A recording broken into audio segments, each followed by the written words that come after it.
Wax program with Fibber McGee and Molly.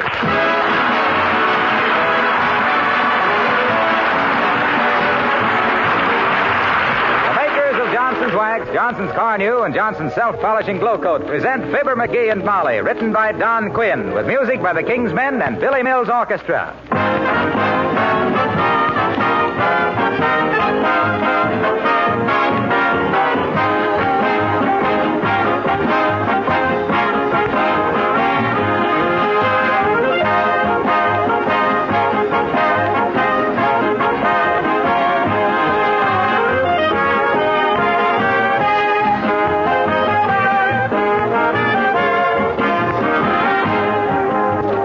Walk into a store to make a purchase, whether it's Johnson's Wax or soap or shoes, does it occur to you that your dealer renders you a valuable service? And never so valuable as now, when wartime restrictions complicate his operations.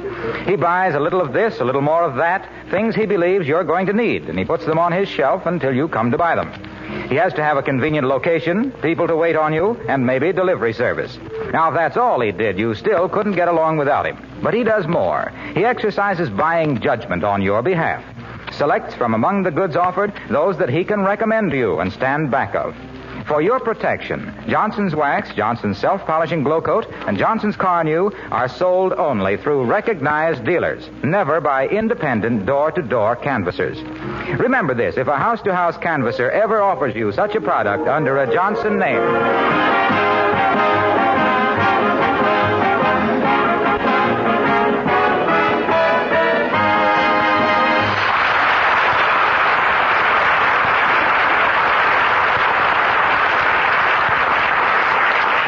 What is so rare as this time of year, when city dwellers full of cheer start making for the lakes and woods with tons and tons of sporting goods, with suntan lotion, bathing suits, fly rods, rifles, wading boots, camp stoves, tents, and hunting knives, dark glasses, beer, and weary wives.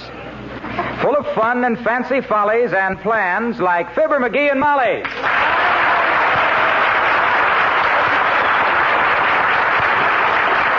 What I'd really like to do is go into the wildest part of the Rocky Mountains with nothing on me but a blanket and a hunting knife. That's really what I'd like to do. What's so funny? You. Huh? I can picture you prowling around the mountains with a blanket and a knife. What do you mean? Why, you can't even peel an apple without losing a few fingers. And why? Because I'm soft. I've been living too easy. A couple of weeks in the woods and I'd harden up like a boarding house mattress. Well, somehow a week or two of camping out doesn't have much appeal for me. Let's stay home, McGee, and play rummy and go to a few movies. Huh? No, sir, nothing doing. I want to get away from things. What things? Well, things. People, telephones, and mail, and newspapers. Well, where are we going? Have you decided? Oh, I think so. Of course, we can't take the train anyplace, and we haven't got a car, so I had to pick a place nearby. Lake Dugan. Lake Dugan? Yep. Why, that's right on the edge of town. Sure. Take all our stuff out there right on the streetcar. I can run in every morning and get the mail and the newspapers and see if there was any phone calls. Swell swimming there, too. Yeah, if you can find a place between the rowboats. That's a fine place to get away from people. Huh? Why, you can't roast a marshmallow out there without burning a hole in somebody's bathing trunks. That reminds me, where's my Boy Scout hatchet?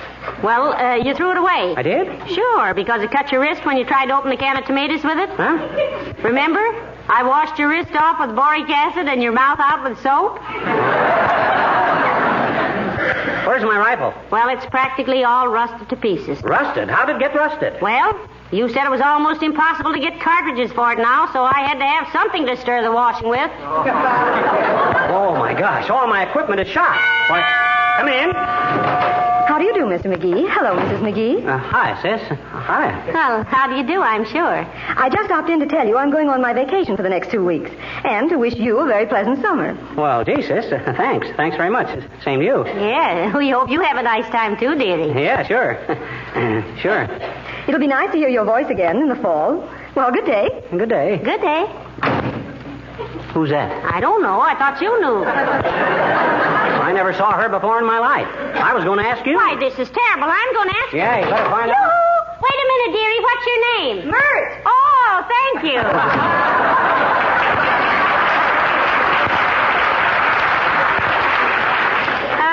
hurts. Yeah, my gosh, I knew I'd heard that voice someplace. Whom now? Abigail Uppington, and be nice, McGee. We won't be seeing her all summer. I wish somebody'd write music to that. Those are the prettiest lyrics. She doesn't mean to be so uptown. She just got an inferiority complex. Inferiority complex, my clavicle. That's the excuse everybody gives for somebody being bad-mannered, high-hat, and generally disagreeable. Why, that old whippet never had a... Hush. She'll hear you. Come in. For goodness sakes, if it isn't Abigail Uppington. Oh, how do you do, my dear? And Mr. McGee. Hi, Uppity. Fling the frame on a chair, and I'll tell you how we celebrated Father's Day in Sisters. And how did we, Mr. McGee? It was pop, pop, pop all day long. You get it, girls? Father, pop? It's kind of a subtle play on words. It ain't funny, McGee. Personally, I thought it rather provocative of mirth. Well, Uppy, what are your plans for the summer? Just to start the conversation because I don't really give a hoot. McGee. Mind your manners. Oh, not at all, Mrs. McGee, please. After all, one expects a certain natural rudeness in the virile, masculine, rough diamond, outdoor type of man. Well, gee, thanks, Uppy. You don't just say Although in the anemic, undersized pool room type like you, Mr. McGee, it's just nearly irritating. Oh, yeah? Why, you triple-chinned, non-flying portrait? McGee! Stop it this minute. My goodness, you ought to be ashamed. Now apologize to Abigail. Okay. I apologize, Uppy. It's my inferiority complex. Makes me nasty. Oh, these little outbursts don't upset me in the least, Mr. McGee. I merely say to myself, Abigail, I say, why should you be annoyed because some inflated little gutter snipe goes away and leaves his voice running? But Abigail, listen. No, these little arguments do not affect my social equilibrium in the slightest degree. That is due to my theatrical training. Oh, yes, in the theater, one is trained not to be overwhelmed by the stress of emotional scenes, and in spite of them, to make a graceful exit. Good day. Wait, Abigail, don't... Hey, Uppy, that's the door to the...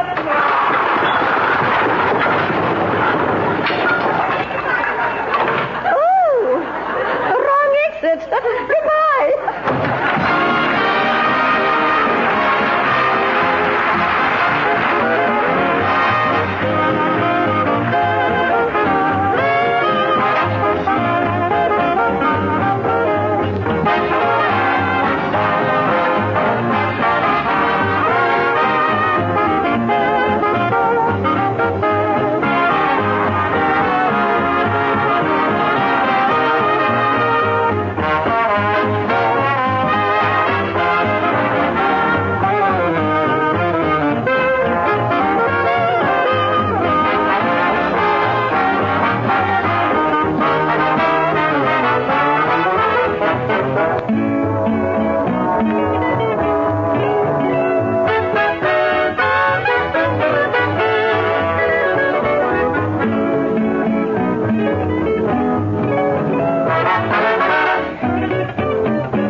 Sure, I know what I need for camping trip. I've been camping out ever since I was a kid. Nothing healthier, too. Yes, I guess so. Used to sleep like a log. Matter of fact, up in the Canadian Rockies once, I slept so much like a log, they rolled me into the river, and I was halfway down to the sawmill before I woke up. It was only because of my... Hello there, kids. Where are you going? Hello, Mr. Oldtimer. Going down to the Wistful Vista Sports Shop, old-timer. Starting our vacation tomorrow and need some camping equipment. Oh, that's great stuff, kids. Great stuff. Used to be quite an outdoor man myself. Used to own a ranch in Wyoming. That's what you says last week. What was your brand? 2 guitars, a fiddle, a banjo, and a jug. One of the fellers... No. Huh? Not band, brand. Yeah. Didn't you brand your cattle? Nope. Started to once, but I accidentally sat down onto a hot branding iron. I see. What happened to me shouldn't occur to a cow. Well, have you spent spent so much time on a ranch, Mr. Oldtimer. How come you're not bow-legged? Used to be awful bow-legged, daughter. Oh. I was so bow-legged I had a terrible time in church for a while. Took me 3 pews to kneel down. How'd you ever get your gams ironed out? I took a trip to New York. Got caught in the subway rush. Come out knock-kneed. Well, I always knew you were a Westerner, Mr. Oldtimer. You know, you've got that squinty look around the eyes that comes from gazing across the sunlit desert or trying to find the pork in a can of pork and beans. That's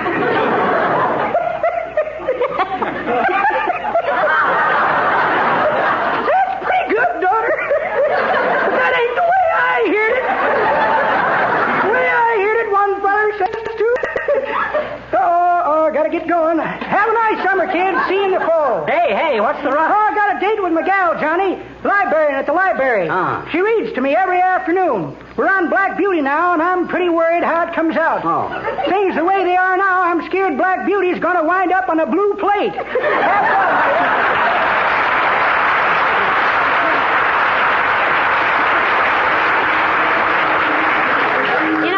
As young as he is when you're as old as he is, McGee. I hope I never look that old.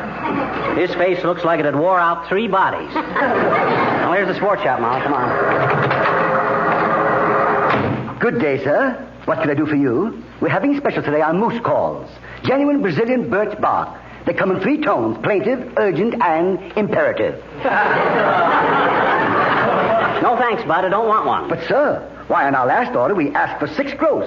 And do you know how many we got? Half a dozen, of which this is the last one. There won't be any more, for the duration. Oh, how terrible. Gee, maybe I better take one. No. We don't want it, McGee. We need a moose call like you need a hole in the head. In his case, that might be exactly Pipe down, bud. If my wife says I don't need a moose call, by George, I don't need a moose call, see? But I would like to try it once. I never blew a moose call. Certainly, sir. Go right ahead. Well, that didn't seem to arouse any particular... Oh, look, McGee, here comes Mr. Wilcox. Why, this is a wonderful little gadget, Molly. One honk and in comes Wilcox. Yeah, but he's not a moose. Well, he's an elk, ain't he? That's awful close. Hi, Junior. Hello, Fibber. Hello, Molly. Hello, Mr. Wilcox. Say, you're an expert on better homes. Won't you help McGee pick out a pup tent? Oh, sorry, I can't do it, Molly. I have to be at a war plant in 20 minutes. Oh. I just dropped in here to have my tennis racket restrung. Take care of it, will you, Abercrombie? Certainly, Mr. Wilcox. I'll have our racketeer go right to work on it. What you all going to a war plant for, Junior? Well, I've got to give a short talk. On what, as if we could never guess? On nutrition. Well, that's a new way to approach the... On what? Nutrition. Oh, now, come, Mr. Wilcox.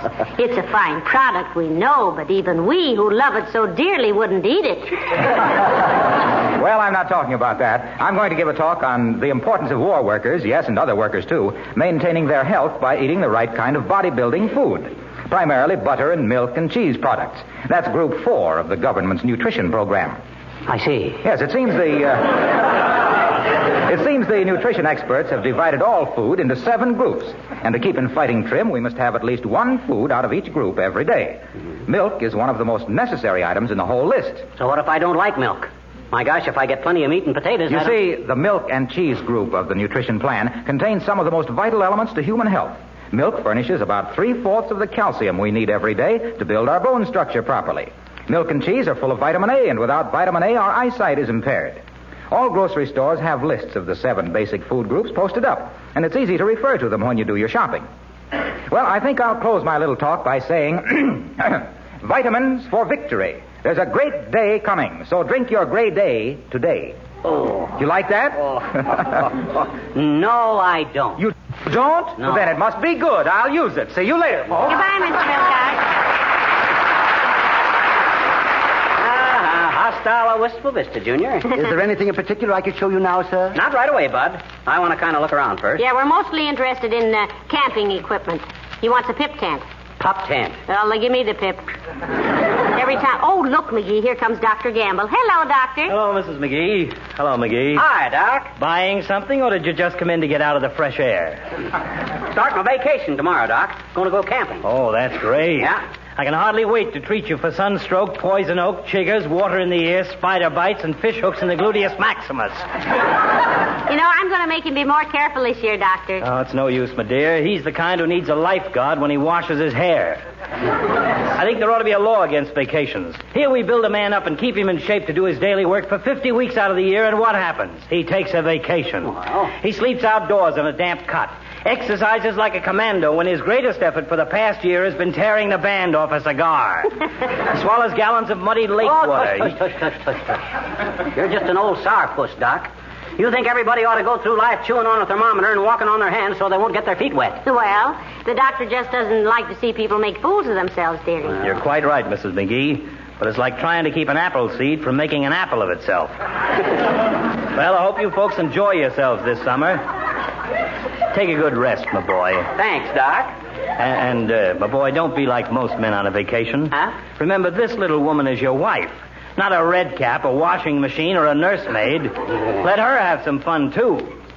I'm glad you're getting out of town for a while, McGee. You think it'll do him good, Doctor? I doubt it, but it'll give me a new lease on life. Goodbye now.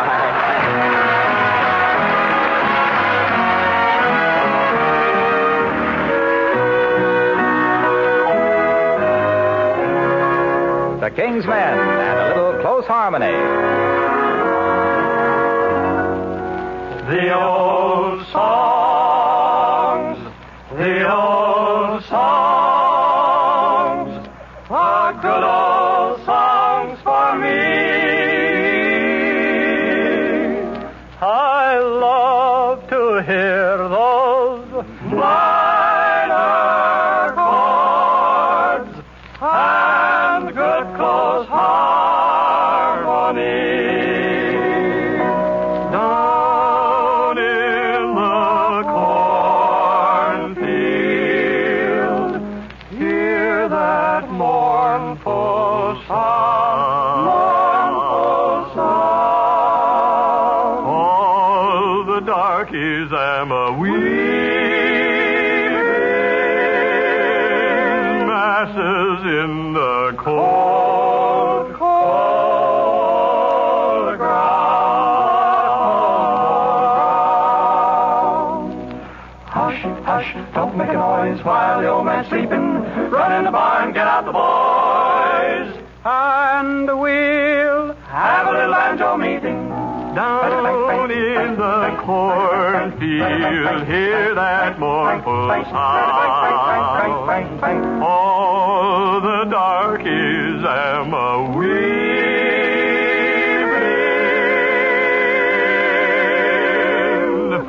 masses in the cold, cold, cold ground.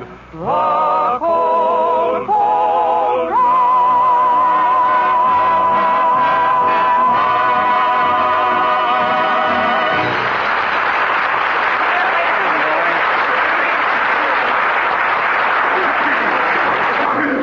Now, this is a very humane rabbit trap, Mr. McGee. Here's how it works.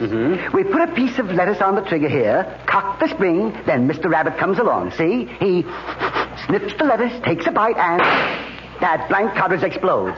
Ingenious, isn't it? Yeah, but that would scare the rabbit away. Of course. That's why this is the most humane trap made. Well, I think that's ridiculous, and furthermore, I don't know... Hello there, McGee. Hello, Mrs. McGee. Why, Mr. Coast Guardsman Latrivia, how nice. Hi, Latriv. You still on leave? My leave is up tomorrow, McGee. Oh, going to stop coasting and start guarding again, eh? Yes. As I was saying to one of our petty officers last week. Now, that isn't a very nice way to talk about your officers, Mr. Latrivia. I said nothing derogatory, Mrs. McGee. In the Navy, an officer's rank... If an officer's rank, you should keep quiet about it. Sure. Nobody's perfect, Mr. Latrivia. Remember that. Mrs. McGee, please. I merely made the statement that a superior officer... You've got an inferiority complex, Latrivia. They just seem to be acting superior because you got no gold braids, see? I didn't say they acted superior. They're superior officers because the higher the rank... They hire the rank what? Go on and say it, Latrivia. But remember, enemy ears are all about us. No disloyalty. Don't accuse me of disloyalty, McGee. I was only trying to tell you that an ordinary seaman... Don't you dare call our sailor boys ordinary seamen, Mr. Latrivia. our sailors are the best seamen there are. Yeah. Just because you think your officers are petty and act superior, Latrivia, don't you think... I don't think anything. I mean, I didn't think what I was saying. You twisted everything I've said. Now, let's start at the beginning. Okay. I said that one of our petty officers... Now, Latrivia, I warn you. If you persist in that attitude, I'll be forced to report you. Yes. And you'll be thrown in the grog for 90 days, and how do you like that? It isn't a grog, it's a brig. Grog is an old Navy term meaning rum. Yeah, well, what's so rum about a term in one of our grogs? I tell you, it isn't a grig, a brog. A drink is a brig. No, that's grog. In a Navy grib, a brig, a dog, a brog. Say, have you been drinking, Mr. Latrivia? I don't drink, and you both know it. But before I go, I'd like to straighten you out. Don't you threaten my wife, you big bully. You'll have to straighten me out before you lay a finger on her. Yes, for shame. A man in the United States uniform threatening women with violence. Mr. Latrivia, I was never Please, just listen to me for a moment. Okay, Latrivia, but make it snappy before I call the FBI. Now, look, you've got me all wrong. I didn't mean to say it. My observations from you. My officers are the finest. Say, what is this? Dear. Have you been pulling my leg? Yeah, and I don't mind telling you, Latrivia, you got the stretchingest leg we ever pulled. Don't be angry, Mr. Latrivia. But it was just like old times, and we just couldn't resist it. Angry? Oh, I'm so relieved I could kiss you. I think I will. Hey. Oh, thank you. Now, McGee. Oh, no, you don't. You get away from me. I ain't going to... Oh, don't be silly. I just wanted to shake hands. Oh, that. That's it. Wish you a nice vacation, both of you. Thanks. Good luck. And I hope when we meet again, the box score will be no Hitlers, no ruins, no terrors. Oh, I hope so, too, Latrivia. Happy landings, boy. Goodbye now.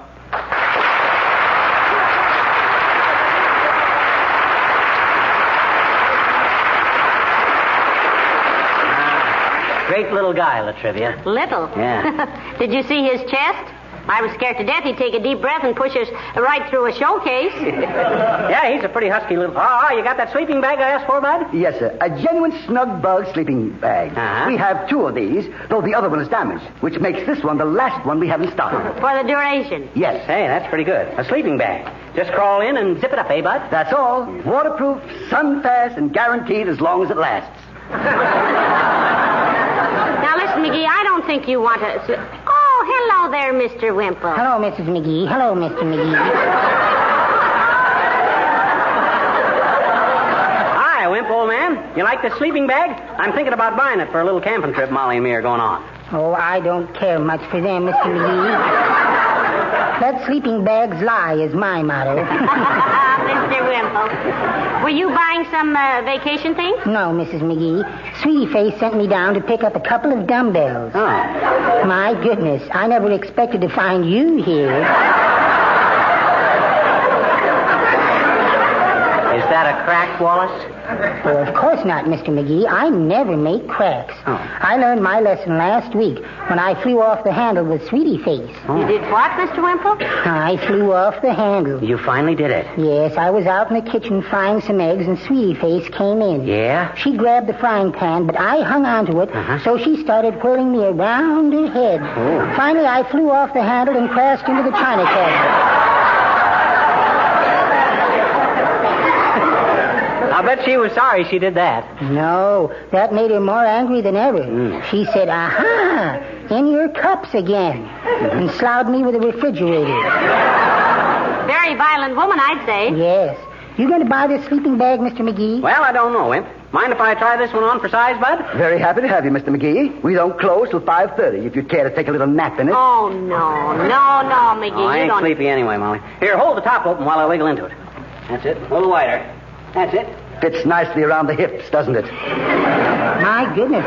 He looks like a little caboose in there, doesn't he, Mrs. McGee? You mean papoose, Mr. Wimple. A caboose is the rear end of a freight train. Yes, I know. Okay, zip it up, Bud. Hey, this is wonderful. I'll buy this, Bud. But you better let me out now. It's too hot. Oh, dear me. What's the matter? The little piece that unzips it is broken off. So careless of me. Well, get it now. Cut me out of this. I'm smothered. Cut it. Good heavens, man, it's the $32 sleeping bag. Well, he's worth more than that that to me alive. Rip it open. Hurry up, Bud. Hurry up. Get it out of here. Just be patient, sir. I have no authority to enter the property of the store. Well, with all that rather dirty luck, why does everything have to happen to me? What do you find so amusing, Mr. Wimple? It just struck me funny, Mrs. McGee, to have you end the season on this note. On what note, Mr. Wimple? Well, for once, the bag is holding McGee. Oh, dear.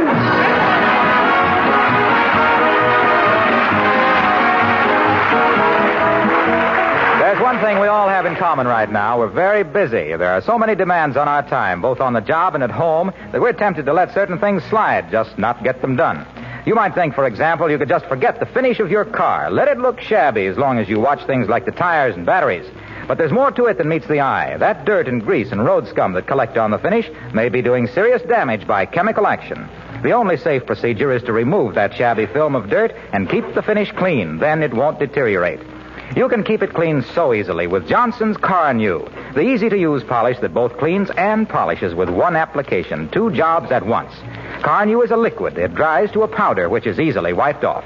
You'll gladly do a Car New job yourself, and you'll be surprised what it will do for your self-respect and for your driving pleasure. Remember the name Johnson's Car New, spelled C-A-R-N-U.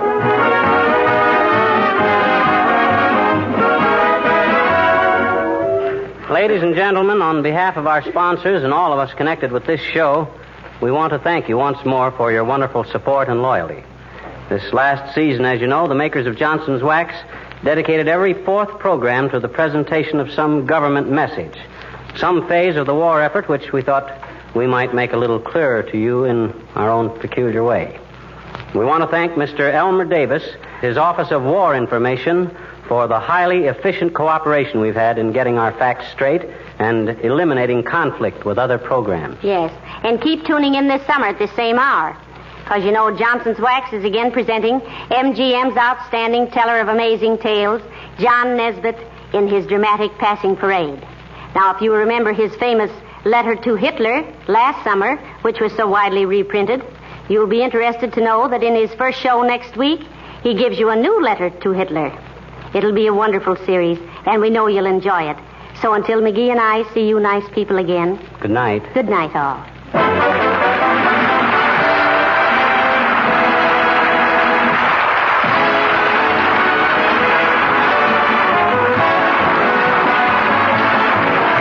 The characters of the old-timer and Wallace Wimple heard on this program were played by Bill Thompson.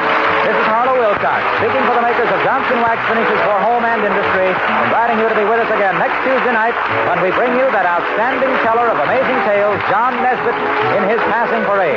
This program has reached you from Hollywood. This is the National Broadcasting Company.